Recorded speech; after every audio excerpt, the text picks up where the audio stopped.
together, right? And when we talk about games, we have seen different types of games evolve. So today we have games at our fingertips on our phones, on your laptops, and go and play it online. But there are different variations of the games available. We have seen board games, we have seen card games, and all of that. And if you recollect where you had seen the games first, you would still go back to the games that we used to play as kids, right? The Ludos and the Snake and Ladders and stuff. Where else have you seen games? In what other formats have you seen games? So you might have seen people playing games in front of their houses on the compound walls that they have.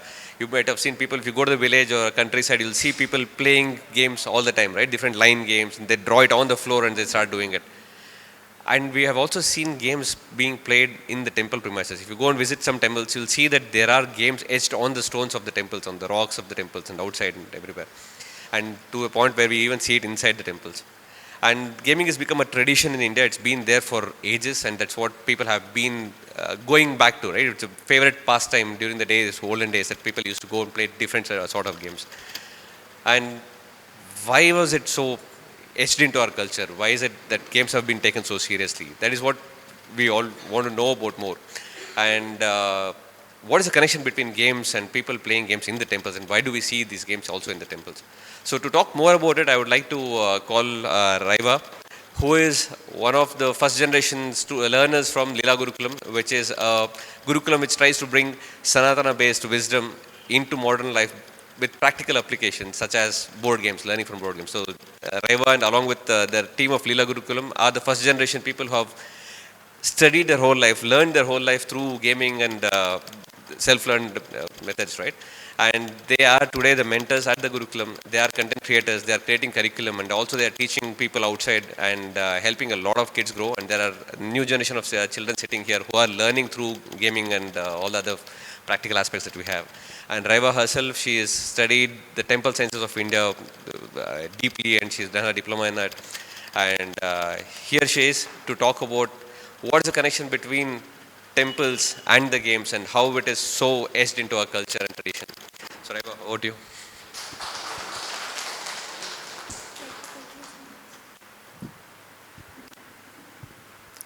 Namaste everyone, you can hear me? Yeah, I'd like to start off by telling I'm giving a talk after a very long time. So that little bit of nervousness is there, and excitement is also there. And another thing that makes this talk special to me is this specific topic that I'm going to talk about gets three of my favorite things that I've done throughout my childhood together. One of it is temples, one of it is board games, so that's obvious. The third one, let it reveal during the talk. Why do temples and board games hold such an important place in my heart? I've never been to school. That means I had a lot of time. I did a lot of things in my childhood, mainly including going on temple trips with my mother every month. So it sounds boring at the front, but for me it was the most exciting thing because a temple has never been a place where I have to go behave myself, stand in a straight line. It's never been that. It's been much more than that. And yeah, the two things that my mother has filled my childhood with is either temples or games. So if I'm either at a temple or I'm playing a game. There was no in between, there was no classes schedule, there were no books in the between. That was also part of the game or part of the temple. There was never ki, acha, there is your scheduled classes, this is what you're going to do, this is what you're going to do.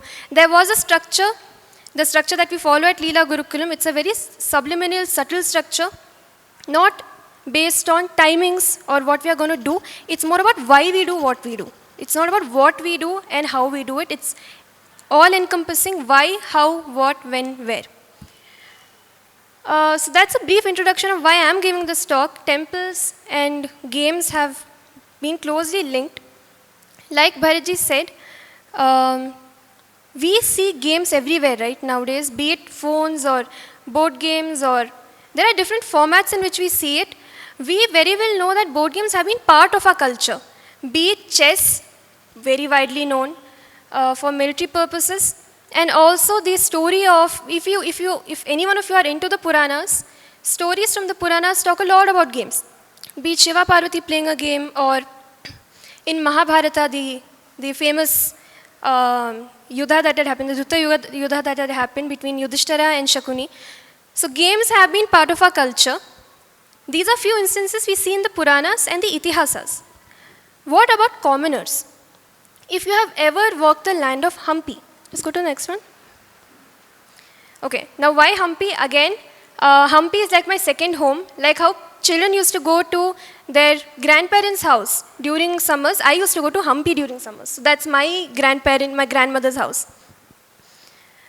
This is a good source which I found. There's a lot written about board games etched on temple rocks, temple buildings, temple pillars. This is just one of the sources which I found, which I'm referring to. I myself am a photographer. I've clicked many pictures of these games being there on temple rocks. If the common narrative that goes is commoners and people used to visit the temple, and people while building the temple used to play these games. So they just used to sit around, hang around, when you're building, you're taking breaks, you play the game for some time. People just walk into the temple. Sometimes you're just, there's a culture of sitting in the temple. You just don't simply go, finish the darshan and come out. You wait.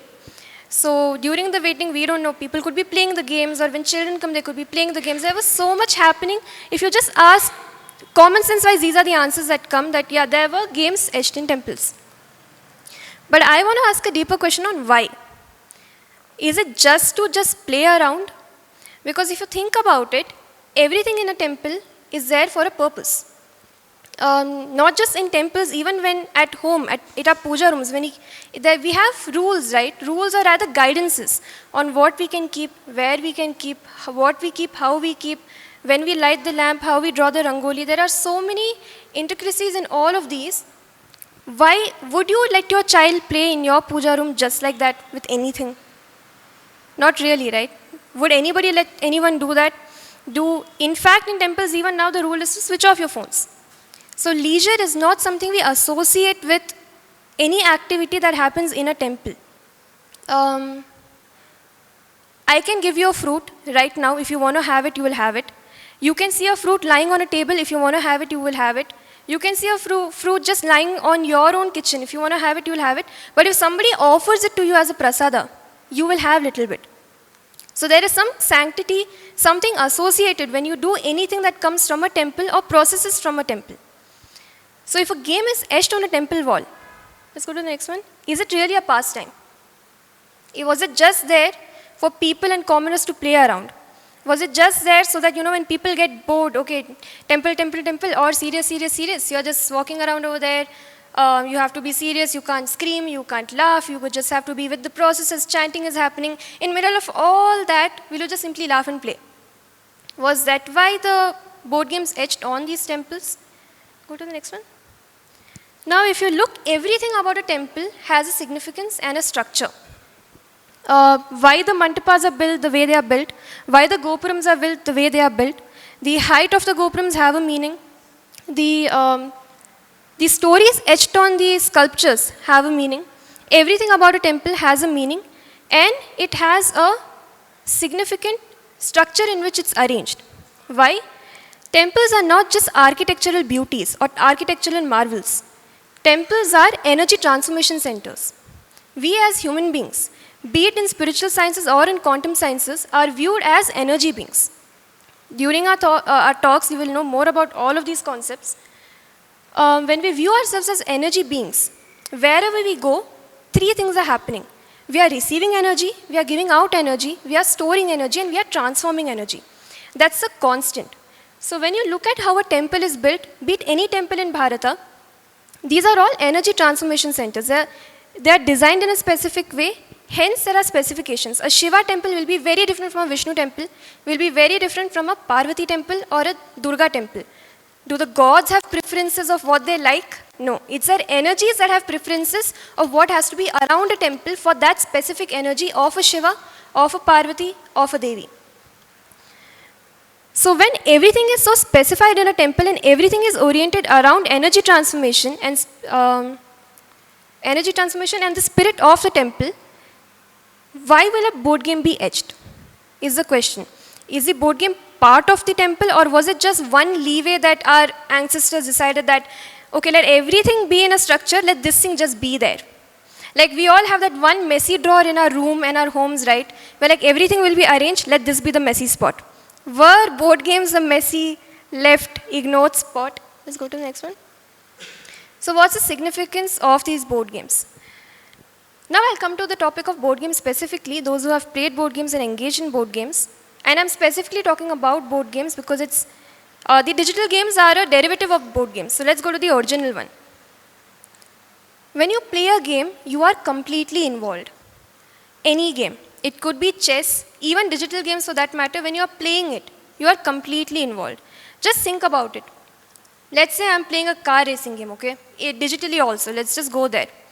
Me as Raiva Rohini, I'm standing or I'm sitting in my home. I don't even have a driving license. I don't know how to drive. I don't know what racing is. I don't even want to race. But at that moment, when I take that role up of playing the game, I completely associate myself with the player at that time. I completely detach myself from everything around the world and I'm completely focused on playing that game. So I'm engaged at a physical level, I'm engaged at a mental level, I'm engaged at an emotional level, I'm also engaged at a spirit level. At that time, it doesn't matter, I'm Raiva Rohini, I'm Skanda's sister, I run Leela Gurukulam, none of those come in my mind. I am a player, I'm playing that game, I want to win that race. That's pretty much how life works. Why we were born, why we are all here, what we do, why we do, there could be 100 things that you would want to do, or 100 things that we could be before we were born, but when we decided to become human beings, when my spirit decided to become Raiva, it's forgotten everything else and now I exist as Raiva. When you are Lakshman, you exist as Lakshman. When you are Mehul, you exist as Mehul. You are yourself and you completely involve yourself in your role.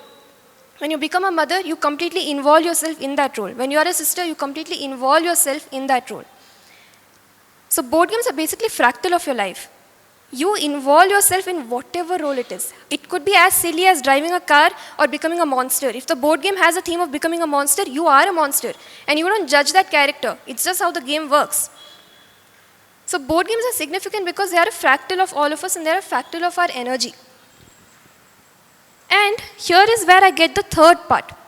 A little bit more, so these are just talks, right? Anything can associate with anything. Like as a speaker, I can take any example and connect it with any example.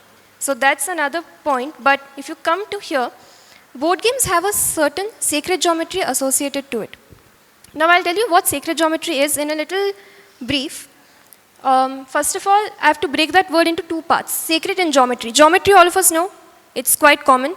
Sacred, now when you think of it, we get all divinity and religion and important stuff that we don't have access to. We might get many of those words.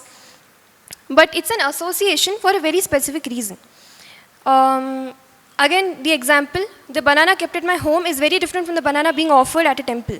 I will associate the word sacred with the banana being offered at the temple. The banana, however, remains the same. There's no difference over there. So the sacredness comes from what you attribute it to and what it is giving out to us. What energy it's passing out to us is how that word sacred comes into it. So geometry, we all know. Sacred geometry is geometry of the spirit. Geometry that resonates, geometry that works on the principle of energy transformation is what sacred geometry is. I'll give you one small example. Let's say I'm reading comic book. I'm a child, I'm 10 years old, I'm just reading a comic book, I'm just reading it for reading it. It's just a pastime for me. Let's say I decide to become a comic writer.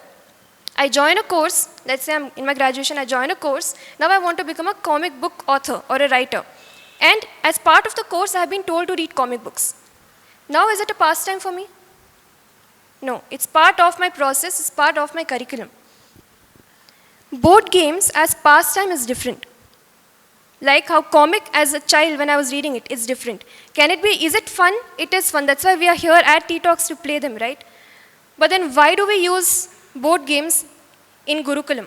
Why Leela Gurukulam is all about games. Why were board games in temple? Board games as a leisure activity is different for entertainment. It has the entertainment value. That is why it's so engaging. Like life, it has entertainment value. That's why it's so engaging. But life is deeper, so are board games. It has a concept of sacred geometry attached to it. Now, what is sacred geometry in the gist? Everything around you is geometry. Everything. It could be how the places or how the planet is arranged, how nature works, how we as human being works, and sacred geometry is dynamic geometry. If I just draw a circle, it will remain there. This artwork over here remains here. Doesn't change. Suddenly, TTOX won't turn into detox. It will be TTOX, it will remain TTOX, the T will remain T, nothing will change. But me as a person, how I look and how I grow keeps changing. So there is something dynamic about human beings which is not there with objects as such. What is sacred geometry? Geometry could be fixed or dynamic. I'll give you one example how movement comes in geometry. If you just take the orbit of the moon and you just trace it, you will get a geometric pattern. If you take the orbit of the sun and just trace it, you will get a geometric pattern. So everything is emanating out geometry in one way or the other. One very common geometry pattern we see everywhere is the golden ratio. I'm not sure if any one of you have seen it, but the golden spiral, the golden ratio is a very famously known geometry pattern. People use it even for photography and designing. The significance of sacred geometry is that sacred geometry resonates with our spirit. Go to the next one. It's a language of our spirit. That is why, starting from nature to our spirit realms, geometry lies everywhere. The way a sunflower grows is geometric in nature. The way it will bloom will have a certain geometry to it. The way it will move when the sun moves will have a certain geometry to it if we map it. For us, it's just a flower, just another plant lying there. But if we break it down, we'll see a lot of geometry happening just with one sunflower. Imagine you as a human being. Your emotions are creating a geometry right now as you listen to me. My words, if they are getting arranged well in your mind, if it's a symmetrical geometry, you will understand what I'm saying. If any of my words are not arranged properly in your mind, you will not understand and it will become an asymmetrical geometry which you are not able to crack. So everything from speech to your emotions, to your thoughts, to your feelings are geometries. They create a pattern, and like I told, patterns are energy. Energy gives out, takes in, stores and transforms. So when you think of sacred geometry, when I call board games as sacred geometry, I am not telling the board game itself has a geometry to it. Like Ludo will have a certain type of geometry. It's square in shape. There are 4 squares on the side. There are rectangles in the middle. And there is a way the board is designed. That is one level of geometry. That's a physical geometry. Like a human structure is a physical geometry. When I'm thinking and I'm feeling, it's creating another level of geometry. When I'm engaging in a board game, it's creating another type of geometry. Let's say I'm playing Ludo, or let's say I'm playing the very famous in India, Monopoly, where it's all about making money, building houses, getting tax from people, making sure that you have more money from other people. There is certain type of thinking going on in your mind that's just creating a certain type of geometry in your mind. So when you engage with a board game, it's geometry all along. For somebody who's crazy and for somebody who's very creative in nature and who's somebody who can see patterns, if you see 4 people playing a board game, you will see 4 geometries come together making a big geometry. That's how in the science of geometries and spiritual sciences we view board games. It's not just a leisure activity, it's something that's creating these sacred patterns around us. And I'm going to talk about one very specific type of geometry. There are various types of geometries. Rangoli is a certain type of geometry. Mandalas are a certain type of geometry. Yantras are a certain type of geometry. And that's where we come to yantras specifically. Who next? The word yantra by itself means tool. Yantras are basically tools. So as an artist, if I'm painting, my tools, my yantras at that time are the canvas, the colors, the brush.